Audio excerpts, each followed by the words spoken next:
हाँ मेरे प्रिय भाई बहनों नमस्कार। आज हम आपके लिए एनटीपीसी के गत वर्ष के क्वेश्चन लेके हैं जो आपके एनटीपीसी अंडर ग्रेजुएट के लिए बहुत इम्पोर्टेंट होने वाले। प्लीज़ इस क्लास को पूरा एंड तक देखिएगा ज़रूर। तो चलते हम हमारे फर्स्ट क्वेश्चन की ओर। तो हमारा पहला क्वेश्चन है, मोहनजोदड़ो में पाया गया विशाल स्नागार एक विशाल रेगिस्तान था। तो आपका ए ऑप्शन है वृत्ताकार टैंक, आपका बी ऑप्शन है बेलनाकार टैंक, आपका सी ऑप्शन है त्रिभुजाकार टैंक, आपका डी ऑप्शन है आयताकार टैंक।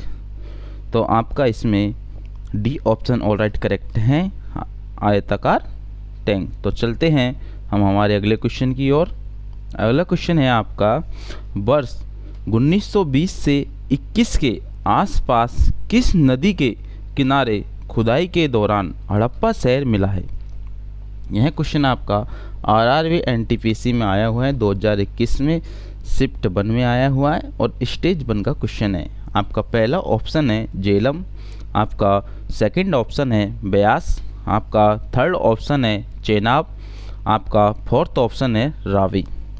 तो बताइए दोस्तों इसमें आपका कौन सा ऑप्शन ऑलराइट करेक्ट है। इसमें आपका डी ऑप्शन ऑलराइट करेक्ट है, रावी नदी पर। तो चलते हैं हमारे अगले क्वेश्चन की ओर। अगला क्वेश्चन है आपका, सिंधु घाटी सभ्यता के किस शहर का शाब्दिक अर्थ मृतकों का टीला है। तो आपका पहला ऑप्शन है मेसोपोटामिया, सेकंड ऑप्शन है मोहनजोदड़ो, थर्ड ऑप्शन है बालाकोट, फोर्थ ऑप्शन है हड़प्पा। तो इसमें हमारा बी ऑप्शन ऑलराइट करेक्ट है, मोहनजोदड़ो। सिर्फ मोहनजोदड़ो में ही मृतकों का टीला पाया गया है। तो हमारा इसमें बी ऑप्शन ऑलराइट करेक्ट है, मृतकों का टीला में मोहनजोदड़ो। तो चलते हैं हमारा अगला क्वेश्चन की ओर। अगला क्वेश्चन है आपका, मोहनजोदड़ो शब्द का अर्थ क्या है। ए ऑप्शन है रहने का स्थान, बी ऑप्शन है बाजार स्थल, सी ऑप्शन है मृतकों का टीला, डी ऑप्शन है पसंदीदा शहर। तो इसमें हमारा ऑलराइट करेक्ट आंसर है सी ऑप्शन, मृतकों का टीला। दोनों तरह से क्वेश्चन बन सकते हैं इस चीज़ में। तो मैंने दोनों क्वेश्चन ही लिए हैं और दोनों क्वेश्चन ही आरआरबी एनटीपीसी में आए हुए हैं 2021 में स्टेज 1 में। तो चलते हैं अगले क्वेश्चन की ओर। अगला क्वेश्चन है आपका, मोहनजोदड़ो कहाँ स्थित है। ये भी बहुत सिंपल क्वेश्चन है, लेकिन सभी एनटीपीसी में आए हुए क्वेश्चन है, इसलिए मैंने पूरे क्वेश्चन एनटीपीसी रेलवे के आरआरबी से लिए हुए क्वेश्चन है, पूरे इंपॉर्टेंट होंगे आपके अंडर ग्रेजुएट एनटीपीसी के लिए। तो आपका इसमें पहला ऑप्शन है खैबर पख्तूनख्वा, सेकंड ऑप्शन है पंजाब, थर्ड ऑप्शन है बलूचिस्तान और डी ऑप्शन है सिंध। तो आपका इसमें डी ऑप्शन ऑलराइट करेक्ट है, सिंध। तो चलते हैं अगले क्वेश्चन की ओर। अगला क्वेश्चन है आपका, हड़प्पा सभ्यता का कौन सा शहर विशिष्ट रूप से मनके बनाना, सीप काटना, धातु की वस्तुएं बनाना, मुहर बनाना और तराजू का निर्माण करना आदि कार्यों सहित शिल्प उत्पादन के लिए समर्पित था। आपका फर्स्ट ऑप्शन है मोहनजोदड़ो, सेकंड ऑप्शन है नागेश्वर, थर्ड ऑप्शन है हड़प्पा, फोर्थ ऑप्शन है चनूदड़ो। तो आपका इसमें डी ऑप्शन ऑलराइट करेक्ट है, चनूदड़ो। तो चलते हैं अगले क्वेश्चन की ओर। अगला क्वेश्चन है आपका, सिंधु घाटी सभ्यता के निम्न में से किस स्थल को सबसे पहले खोजा गया था। यह भी आरआरबी एनटीपीसी में पूछा गया है और यह क्वेश्चन 2-3 बार रिपीट हो गया है रेलवे की एग्जाम में। तो आपका इसमें फर्स्ट ऑप्शन है मोहनजोदड़ो, सेकंड ऑप्शन है हड़प्पा, थर्ड ऑप्शन है लोथल, फोर्थ ऑप्शन है कालीबंगा। तो आपका इसमें ऑलराइट करेक्ट आंसर है Harappa, second option alright correct है। तो चलते हैं अगले क्वेश्चन की ओर। अगला क्वेश्चन है आपका, पत्थर की बनी नृत्य करते हुए पुरुष की मूर्ति नटराज किस स्थान पर पाई गई थी। ए ऑप्शन है लोथल, बी ऑप्शन है रंगपुर, सी ऑप्शन है हड़प्पा, डी ऑप्शन है मोहनजोदड़ो। तो इसमें आपका ऑल राइट करेक्ट आंसर है C, Harappa. C option all right correct है, हड़प्पा। तो चलते हैं अगले क्वेश्चन की ओर। अगला क्वेश्चन है आपका, निम्न में से कौन सा हड़प्पा स्थल गुजरात में पाया गया है? पहला ऑप्शन है बालाथल, सेकंड ऑप्शन है खांडिया, थर्ड ऑप्शन है धोलावीरा, फोर्थ ऑप्शन है मांडा। तो इसमें हमारा ऑल राइट करेक्ट आंसर है C, Dholavira. C option all right correct है आपका, धोलावीरा। तो चलते हैं अगले क्वेश्चन की ओर। अगला क्वेश्चन है आपका, निम्नलिखित में से कौन सा स्थल सिंधु घाटी सभ्यता का हिस्सा नहीं है? इसमें आपको रॉन्ग आंसर बताना है। तो आपका ए ऑप्शन है मोहनजोदड़ो, बी ऑप्शन है हड़प्पा, सी ऑप्शन है लोथल, डी ऑप्शन है उरुक। तो आपका इसमें D option all right correct है, उरुक। ये स्थल सिंधु घाटी सभ्यता का हिस्सा नहीं है, लेकिन आपके A B C Mohenjodaro, Harappa, Lothal ये सभी सिंधु घाटी सभ्यता के स्थल है। तो आप इसको जरूर ध्यान रखें। तो चलते हैं अगले क्वेश्चन की ओर। अगला क्वेश्चन है आपका, निम्न में से किसके द्वारा दिल्ली सल्तनत में इसका प्रणाली को संस्थागत रूप में लागू किया गया था? इसका प्रणाली को संस्थागत रूप से लागू किया गया था। ए ऑप्शन है इल्तुतमिश ने, बी ऑप्शन है गयासुद्दीन बलबन ने, सी ऑप्शन है कुतुबउद्दीन ऐबक और डी ऑप्शन है आराम शाह। तो आपका इसमें first option all right correct है, इल्तुतमिश। ए ऑप्शन आपका ऑल राइट करेक्ट है। तो चलते हैं अगले क्वेश्चन की ओर। अगला क्वेश्चन है आपका, सल्तनत काल के दौरान भूमि वितरण और प्रशासनिक प्रणाली का एक अद्भुत प्रकार विकसित हुआ था जिसे रेगिस्तान कहा गया है। आरआरबी ग्रुप डी में आया हुआ क्वेश्चन है 2018 में।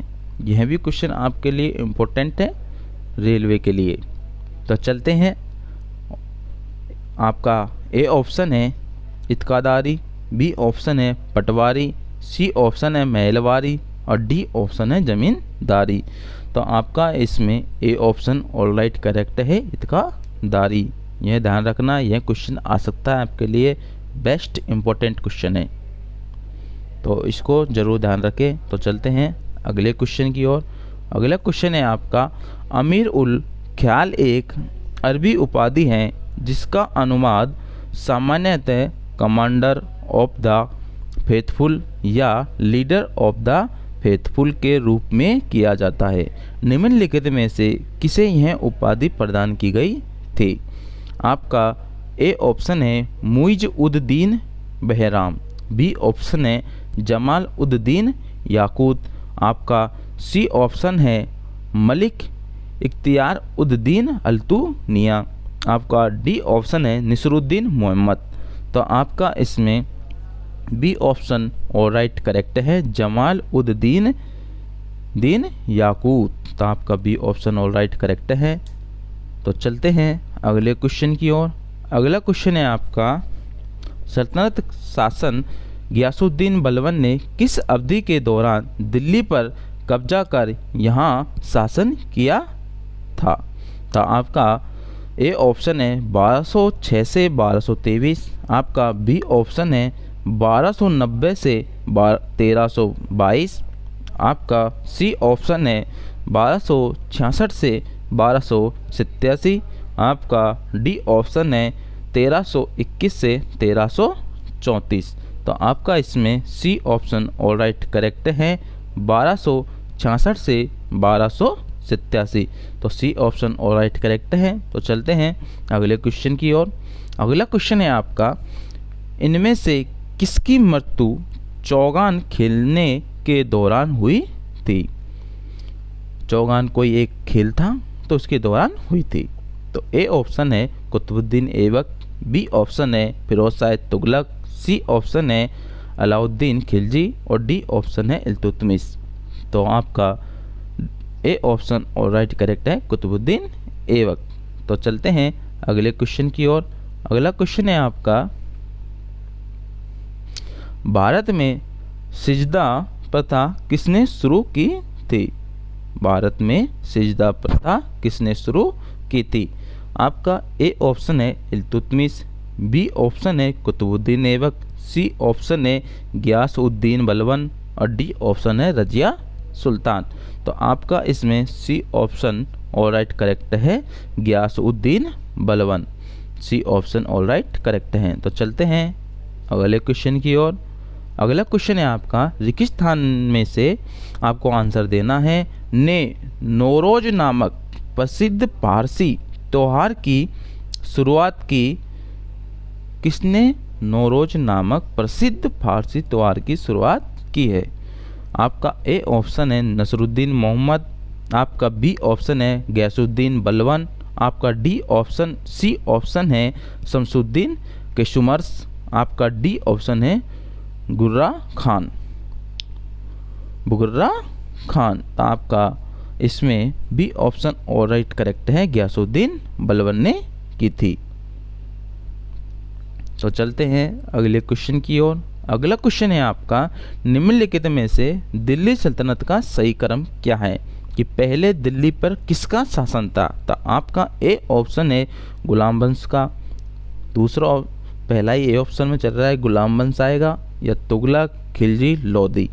बी ऑप्शन दे रखा है आपका गुलाम वंश, खिलजी, तुगलक, लोदी। सी ऑप्शन दे रखा है गुलाम वंश, लोदी वंश, खिलजी वंश, तुगलक वंश। और डी ऑप्शन है तुगलक, खिलजी, गुलाम, लोदी। तो आपका इसमें कौन सा ऑप्शन ऑल राइट करेक्ट है? B option all right correct है। पहले गुलाम वंश आया था, फिर खिलजी वंश आया था, फिर तुगलक वंश आया था, फिर लास्ट में लोदी वंश आया था। तो आपका इसमें B option all right correct है। तो चलते हैं अगले क्वेश्चन की ओर। अगला क्वेश्चन है आपका रेगिस्तान के बीच की अवधि को दिल्ली सल्तनत की अवधि के रूप में जाना जाता है? तो आपका फर्स्ट ऑप्शन है 1006 ईस्वी और 1326 ईस्वी के बीच में, 1106 ईस्वी से 1326 ईस्वी के बीच में, 1206 ईस्वी से 1526 ईस्वी में, और 1606 ईस्वी से 1826 ईस्वी में। तो आपका इसमें C option all right correct है, 1206 ईस्वी से 1526 ईस्वी तक रेगिस्तान के बीच की अवधि को दिल्ली सल्तनत की अवधि के रूप में जाना जाता है। तो कौन सा ऑप्शन आपका करेक्ट है? इसमें C option all right correct है, 1206 ईस्वी से 1526 ईस्वी।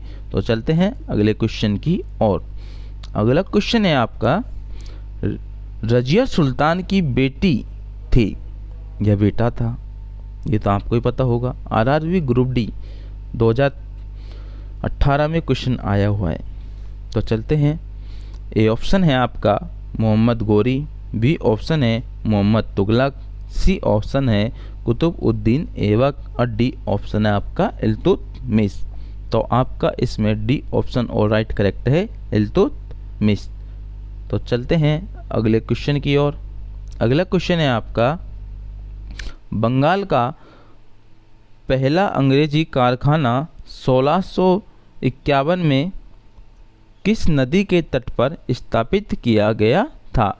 बंगाल का पहला अंग्रेजी कारखाना 1651 में किस नदी के तट पर स्थापित किया गया था? ए ऑप्शन है स्वर्णरेखा, बी ऑप्शन है सोन नदी, सी ऑप्शन है हुगली नदी और डी ऑप्शन है दामोदर। तो आपका इसमें C option all right correct है, हुगली नदी पे। तो चलते हैं अगले क्वेश्चन की ओर। अगला क्वेश्चन है आपका भारत के पूर्वी तट पर स्थित इनमें से किस स्थान पर अंग्रेजों ने 1611 में अपना पहला कारखाना खोला है? ए ऑप्शन है मद्रास, बी ऑप्शन है मसूलीपट्टनम, सी ऑप्शन है तूतीकोरिन और डी ऑप्शन है यानम। तो आपका इसमें बी ऑप्शन और राइट करेक्ट है, मसूलीपट्टनम। तो चलते हैं अगले क्वेश्चन की ओर। अगला क्वेश्चन है आपका भारत के लिए समुद्री मार्ग की खोज किसने की थी? ए ऑप्शन है Vasco da Gama, B option है इवन बतूता, सी ऑप्शन है क्रिस्टोफर कोलंबस और डी ऑप्शन है हेन सोंग। तो आपका इसमें A option all right correct है, वास्को डी गामा। तो चलते हैं अगले क्वेश्चन की ओर। अगला क्वेश्चन है आपका, भारत के समुद्री मार्ग की पहली बार खोज किसने की थी? ए ऑप्शन है पुर्तगालियों ने, बी ऑप्शन है फ्रांसीसियों ने, सी ऑप्शन है अंग्रेजों ने और डी ऑप्शन है डेंचों ने। तो इसमें आपका A option all right correct है, पुर्तगालियों ने। ए ऑप्शन ऑल राइट करेक्ट है, पुर्तगालियों ने। तो चलते हैं अगले क्वेश्चन की ओर। अगला क्वेश्चन है आपका, गोवा को पुर्तगाल से स्वतंत्रता किस वर्ष में प्राप्त हुई है? 1960, बी ऑप्शन 1963, सी ऑप्शन 1961 और डी ऑप्शन 1962। तो इसमें आपका C option all right correct है, 1961। 1961 C option all right correct है। गोवा को पुर्तगाल से स्वतंत्रता किस वर्ष में प्राप्त हुई थी? 1961। तो चलते हैं अगले क्वेश्चन की ओर। अगला क्वेश्चन है आपका, पुर्तगालियों द्वारा गोवा पर कब्जा कब किया गया था? यह क्वेश्चन आरआरबी ग्रुप डी में भी पूछा गया है, आरआरबी एनटीपीसी में भी पूछा गया है, इसलिए यह क्वेश्चन मोस्ट है। ए ऑप्शन है 1605 ईस्वी, बी ऑप्शन है 1590 ईस्वी, सी ऑप्शन है 1510 ईस्वी और डी ऑप्शन है 1485 ईस्वी या एडी। तो आपका इसमें C option all right correct है, 1510 ईस्वी। C option all right correct है। तो चलते हैं अगले क्वेश्चन की ओर। अगला क्वेश्चन आपकी स्क्रीन पर है, इनमें से कौन सा खोजकर्ता भारत आना चाहता था किंतु इसके बजाय अमेरिका के तट पर पहुंच गया था? कौन था भाई वो? ए ऑप्शन है चंगेज खान, बी ऑप्शन है Vasco da Gama, C option है क्रिस्टोफर कोलंबस और डी ऑप्शन है सिकंदर। तो आपका इसमें C option all right correct है, क्रिस्टोफर कोलंबस। तो चलते हैं अगले क्वेश्चन की ओर। अगला क्वेश्चन है आपका, ईस्ट इंडिया कंपनी ने भारत के किस शहर में अपना पहला व्यापारिक केंद्र स्थापित किया था? ईस्ट इंडिया कंपनी ने भारत के किस शहर में अपना पहला व्यापारिक केंद्र स्थापित किया था? ए ऑप्शन है अहमदाबाद, बी ऑप्शन है मुंबई, सी ऑप्शन है दिल्ली और डी ऑप्शन है सूरत। तो आपका D option all right correct है, सूरत। तो चलते हैं अगले क्वेश्चन की ओर। अगला क्वेश्चन है आपका, रेगिस्तान में इंग्लैंड की रानी को भारत की महारानी घोषित किया गया था। इंग्लैंड की रानी को भारत की महारानी घोषित किया गया था, किस सन में घोषित किया गया था? ए ऑप्शन है 1787, बी ऑप्शन है 1876, सी ऑप्शन है 1877 और डी ऑप्शन है 1867। आपका C option all right correct है, 1887। तो चलते हैं अगले क्वेश्चन की ओर। अगला क्वेश्चन है आपका, रेगिस्तान को प्रारंभिक तौर पर ईस्ट इंडीज के साथ व्यापार करने के लिए गठित किया गया था, लेकिन अंत में यह मुख्य रूप से भारतीय उपमहाद्वीप और चीन के साथ व्यापार तक ही सीमित हो गया। ग्रुप डी में आया हुआ क्वेश्चन है। ए ऑप्शन है English India company, B option है London India company, C option है ईस्ट इंडिया कंपनी और डी ऑप्शन है ब्रिटिश इंडिया कंपनी। तो आपका सबको ही पता है east India company, C option all right correct है। यह क्वेश्चन तो सब पे आता है, नॉर्मल क्वेश्चन है। चलते हैं अगले क्वेश्चन की ओर। इस ब्रह्मांड में मौजूद प्रत्येक वस्तु जो पदार्थ से निर्मित है, इसे वैज्ञानिकों ने क्या नाम दिया है? ए ऑप्शन है क्रिस्टल, बी ऑप्शन है ठोस, सी ऑप्शन है द्रव और डी ऑप्शन है द्रव्य। तो कोई ये मत कर देना कि द्रव्य और द्रव एक ही होता है, दोनों ही अलग अलग होते हैं। तो आपका इसमें D option all right correct है। कोई द्रव्य की जगह द्रव मत कर देना, आपको पहले ही गाइड कर रहा हूँ मैं। चल रहा हूँ अगले क्वेश्चन की ओर। अगला क्वेश्चन है आपका, बहुत नॉर्मल क्वेश्चन है। आकाशगंगा की निकटतम स्पाइरल गैलेक्सी कौन सी है? यह क्वेश्चन हर कोई एग्जाम में देखने को मिलेगा आपको। ए ऑप्शन है डबाप गैलेक्सी, बी ऑप्शन है सनफ्लावर गैलेक्सी, सी ऑप्शन है एंड्रोमेडा गैलेक्सी और डी ऑप्शन है पिनव्हील गैलेक्सी। तो आपका इसमें C option all right correct है, Andromeda galaxy. C option all right correct है। तो चलते हैं अगले क्वेश्चन की ओर। अगला क्वेश्चन है आपका, बिग बैंग सिद्धांत किसके द्वारा प्रतिपादित किया गया था? आरआरबी, आरपीएफ, एसआई में पूछा हुआ है 2019 में, और आरआरबी एनटीपीसी में भी एक क्वेश्चन आया हुआ है 2020 में। बिग बैंग सिद्धांत किसके द्वारा प्रतिपादित किया गया था? वेरी वेरी इंपॉर्टेंट क्वेश्चन है। ए ऑप्शन है थॉमस गॉड, बी ऑप्शन है अल्बरूनी, सी ऑप्शन है जॉर्ज लेमेत्रे और डी ऑप्शन है डॉक्टर एलन संडेस। तो आपका इसमें C option all right correct है, जॉर्ज लेमेत्रे। तो चलते हैं अगले क्वेश्चन की ओर। अगला क्वेश्चन है आपका, हमारा ब्रह्मांड कितना पुराना है? ए ऑप्शन है 13.7 बिलियन वर्ष, बी ऑप्शन है 4.6 बिलियन वर्ष और सी ऑप्शन है 5.8 बिलियन वर्ष और डी ऑप्शन है 8.9 बिलियन ईयर। तो आपका इसमें A option all right correct है, 30.7 बिलियन वर्ष। ए ऑप्शन ऑल राइट करेक्ट है। चलते हैं अगले क्वेश्चन की ओर। अगला क्वेश्चन है आपका, जॉर्ज लेमेत्रे का संबंध किस क्षेत्र में जुड़ा है? ए ऑप्शन है बिग बैंग महाविस्फोटक सिद्धांत से, बी ऑप्शन है विद्युत धारा खोज से और सी ऑप्शन है डीएनए अम्ल की खोज से और डी ऑप्शन है सौर्य प्रणाली की खोज से। तो आपका A option all right correct है, बिग बैंग महाविस्फोटक सिद्धांत से। तो चलते हैं अगले क्वेश्चन की ओर। अगला क्वेश्चन है आपका, आकाशगंगा का आकार है। आकाशगंगा का आकार कितना है? ए है नियमित, बी है अनियमित, सी है सर्पिलाकार और डी है अंडाकार। तो आकाशगंगा का आकार किस प्रकार का है? तो सबको ही पता है सर्पिलाकार का है आकाशगंगा का आकार। तो सी ऑप्शन इसमें ऑल राइट करेक्ट है। तो चलते हैं अगले क्वेश्चन की ओर। अगला क्वेश्चन है आपका, निम्नलिखित विकल्पों में से कौन सा आकाश में एक तारामंडल नहीं है? पहला है शर्मिष्ठा, सेकंड है सप्तऋषि, सी ऑप्शन है लुब्धवक और डी ऑप्शन है काल पुरुष। तो इसमें आपका राइट ऑप्शन लुब्धवक नहीं है। तो सी ऑप्शन आपका ऑल राइट करेक्ट है। तो चलते हैं अगले क्वेश्चन की ओर। अगला क्वेश्चन है आपका, गैस, धूल और अरबों सितारों एक विशाल संग्रह कहलाता है।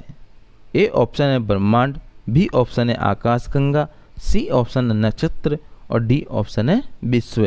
तो आपका इसमें B option all right correct है, आकाशगंगा। तो चलते हैं अगले क्वेश्चन की ओर। अगला क्वेश्चन है, ब्रह्मांड का अध्ययन के रूप में जाना जाता है। ब्रह्मांड का अध्ययन किस रूप में जाना जाता है? ए ऑप्शन है एंथ्रोपोलॉजी, बी ऑप्शन है एटिमोलॉजी, सी ऑप्शन है कॉस्मोलॉजी और डी ऑप्शन है एनाटॉमी। तो आपका इसमें C option all right correct है, कॉस्मोलॉजी। तो चलते हैं अगले क्वेश्चन की ओर। अगला क्वेश्चन है, हमारी आकाशगंगा मिल्की वे के सबसे नज़दीक कौन सी आकाशगंगा है? हमारी आकाशगंगा मिल्की वे के सबसे नज़दीक कौन सी आकाशगंगा है? ए ऑप्शन है भंवर आकाशगंगा, बी ऑप्शन है एंड्रोमेडा आकाशगंगा, सी ऑप्शन है बर्गे स्टेलर सेट्रिम और डी ऑप्शन है ट्रायंडेगुलम आकाशगंगा। तो आपका इसमें B option all right correct है, एंड्रोमेडा आकाशगंगा। तो चलते हैं अगले क्वेश्चन की ओर। अगला क्वेश्चन है आपका, गर्मियों के मौसम की शुरुआती रातों के दौरान जो तारामंडल दिखाई देता है उसे क्या कहा जाता है?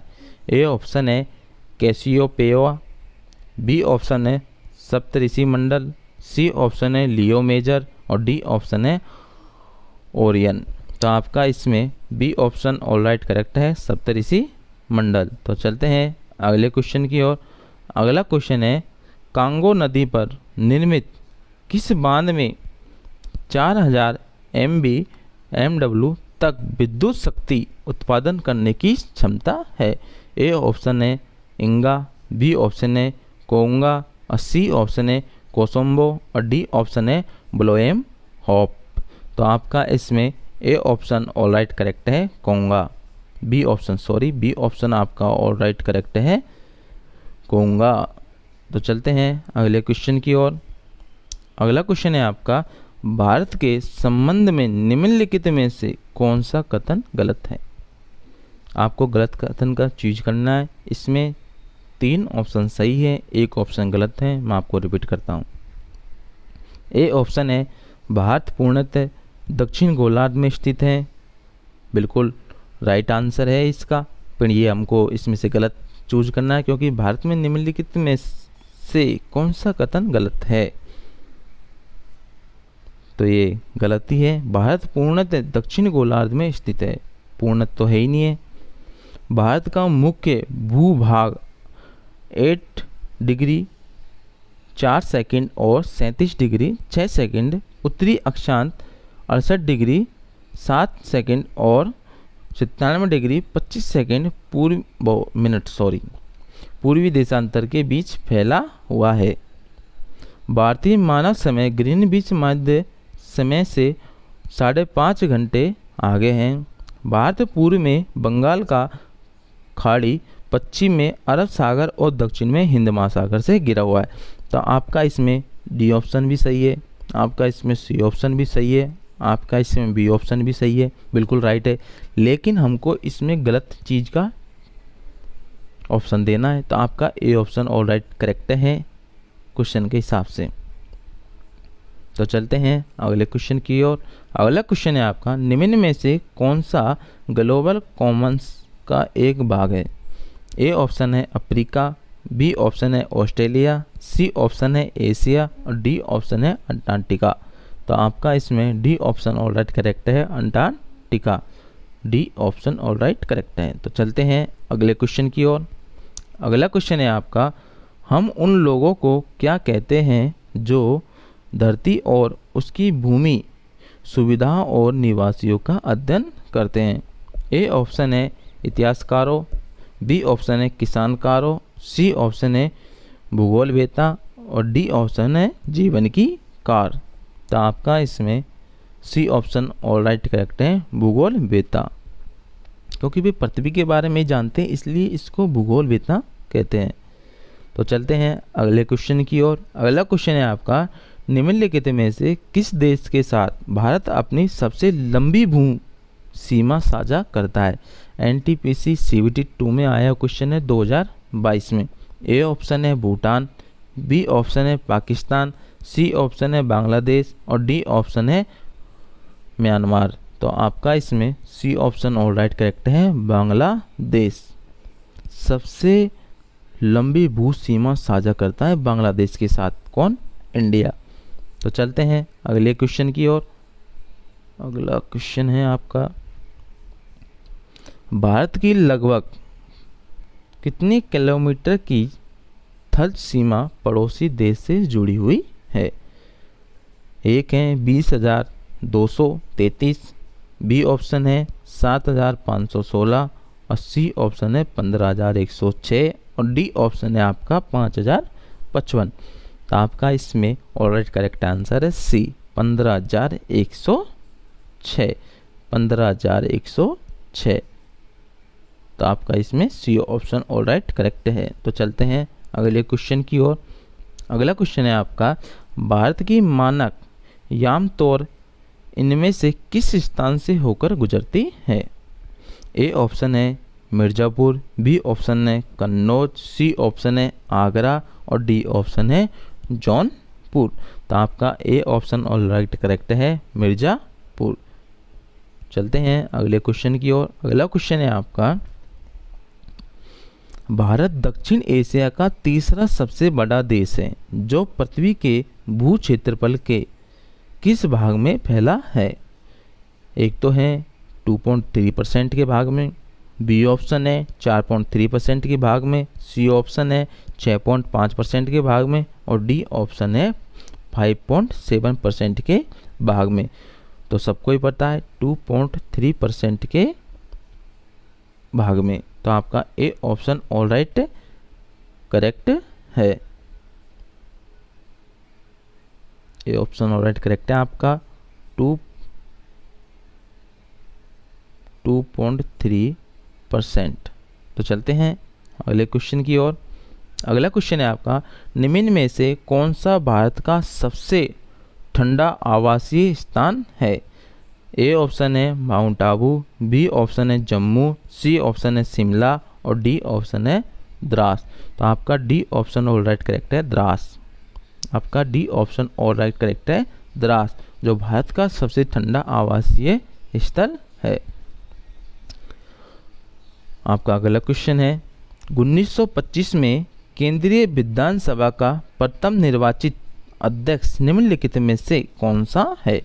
ए ऑप्शन है सुभाष चंद्र बोस, बी ऑप्शन है विट्ठल भाई पटेल, सी ऑप्शन है मोतीलाल नेहरू, डी ऑप्शन है भगत सिंह। तो आपका इसमें B option all right correct है Vithal bhai Patel. B option all right correct है विट्ठल भाई पटेल। चलते हैं अगले क्वेश्चन की ओर। अगला क्वेश्चन आपकी स्क्रीन पर है, अंगीकृत किए जाने के समय भारत संविधान सबसे लंबा संविधान था जिसमें मूलतः किस अनुच्छेद से थे? ए ऑप्शन है 348 आर्टिकल, बी ऑप्शन है 448 आर्टिकल, सी ऑप्शन है 444 आर्टिकल और डी ऑप्शन है 395 आर्टिकल से। किस आर्टिकल से संबंधित रखता है? तो आपका इसमें D option all right correct है 395 आर्टिकल से। किससे संबंधित रखता है? 395 आर्टिकल से। तो चलते हैं अगले क्वेश्चन की ओर। अगला क्वेश्चन है आपका, भारतीय संविधान की एकात्मक विशेषताओं के संबंध में निम्न में से कौन सा गलत है? आपको गलत ऑप्शन चूज करना है। ए ऑप्शन है अखिल भारतीय सेवाएं, बी ऑप्शन है प्रतिनिधित्व की असमानता, सी ऑप्शन है सतत केंद्र और डी ऑप्शन है संविधान की नम्यता न हो। तो आपका इसमें डी ऑप्शन और राइट करेक्ट है, संविधान की नम्यता न हो, ये कति भी नहीं दे रखा। तो ये ऑप्शन आपका करेक्ट है। तो चलते हैं अगले क्वेश्चन की ओर। अगला क्वेश्चन है आपका, भारत में किस प्रकार की सरकार है? भारत में किस प्रकार की सरकार है? राजतंत्रीय सरकार, संप्रदायवादी सरकार, संसदीय सरकार, अल्पतंत्रीय सरकार। तो किस प्रकार की सरकार है भारत में? सी ऑप्शन है संसदीय सरकार। भारत में संसदीय सरकार है। सी ऑप्शन आपका ऑल राइट करेक्ट है। चलते हैं अगले क्वेश्चन की ओर। ये देख लो आप, ऐसे ऐसे क्वेश्चन आ रहे हैं। निम्नलिखित में से किसे भारत में सरकार के संसदीय स्वरूप का परिणाम कहा जाता है? ये ऑप्शन है राज्य के साथ साथ अन्य व्यक्तियों के विरुद्ध व्यक्तियों के अधिकार, बी ऑप्शन है सरकार ने 3 अंग विधायिका, कार्यपालिका और न्यायपालिका, सी ऑप्शन है प्रधानमंत्री की अध्यक्षता वाली मंत्री परिषद, डी ऑप्शन है बहुस्तरीय सरकार, संघ, राज्य और स्थानीय। तो आपका इसमें D option all right correct है, बहुस्तरीय सरकार और संघ, राज्य, स्तरीय, स्थानीय, मतलब बहुस्तरीय सरकार और संघ और राज्य और स्थानीय। तो आपका D option all right correct है। तो चलते हैं अगले क्वेश्चन की ओर। अगला क्वेश्चन है आपका, निम्नलिखित में से कौन सी भारतीय संविधान की एक प्रमुख विशेषता नहीं है? ए ऑप्शन है संघवाद की स्थापना, बी ऑप्शन है सरकार का संसदीय स्वरूप और सी ऑप्शन है मूल अधिकार और डी ऑप्शन है सामंतशाही को प्रोत्साहन। तो आपका इसमें डी ऑप्शन और राइट करेक्ट है, सामंतशाही को प्रोत्साहन। तो चलते हैं अगले क्वेश्चन की ओर। अगला क्वेश्चन है आपका, भारतीय संविधान की संघीय व्यवस्था के संबंध में निम्न में से कौन सी विशेषता सही है?